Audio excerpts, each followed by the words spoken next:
முருங்கைக்கீரை பொடி தோசை எப்படி செய்யணும்னு பார்க்கலாம். அதுக்கு ஒரு கரண்டி மாவு எடுத்து நம்ம தோசை சுட்டுக்கலாம். ஒரு கரண்டி மாவு எடுத்து நம்ம தோசை ஊற்றியாச்சு. இப்போ நம்ம அரைச்சி வச்சுருந்த முருங்கைக்கீரை பொடியை இதில் போட்டுக்கலாம்.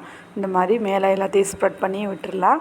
நான் முருங்கைக்கீரை பொடி எப்படி அரைக்கிறதுன்னு சொல்லிட்டு என்னோடய வீடியோவில் போட்டிருக்கேன். வீடியோவை மிஸ் பண்ணாமல் பாருங்கள். இப்போ இது மேலே ஒரு டேபிள் ஸ்பூன் எண்ணெய் ஊற்றிக்கலாம். சுற்றி எல்லா இடத்துலையும் நம்ம ஸ்ப்ரெட் பண்ணி விட்டுக்கலாம். மேலே எல்லா இடத்துலையும் நம்ம எண்ணெய் ஊற்றிக்கலாம்.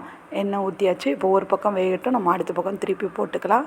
ஒரு பக்கம் வெந்துருச்சு. இப்போ அடுத்த பக்கம் எடுத்து இந்த மாதிரி நம்ம திருப்பி போட்டுக்கலாம். திருப்பி போட்டாச்சு. இப்போ 2 பக்கம் வேகட்டும், நம்ம எடுத்துக்கலாம். முருங்கீரை உடம்புக்கு ரொம்ப நல்லது. இந்த மாதிரி தோசையில் இட்லியில் நம்ம போட்டு சாப்பிட்டா நல்லது. முருங்கைக்கீரை பொடி தோசை ரெடி. இப்போ எடுத்து நம்ம வேறு பிளேட்டில் மாற்றி வச்சுக்கலாம். முருங்கைக்கீரை பொடி தோசை ரெடி. நம்ம இதை அப்படியே சாப்பிட்டுக்கலாம், இல்லை சட்னி வச்சு சாப்பிட்னாலும் சாப்பிட்லாம்.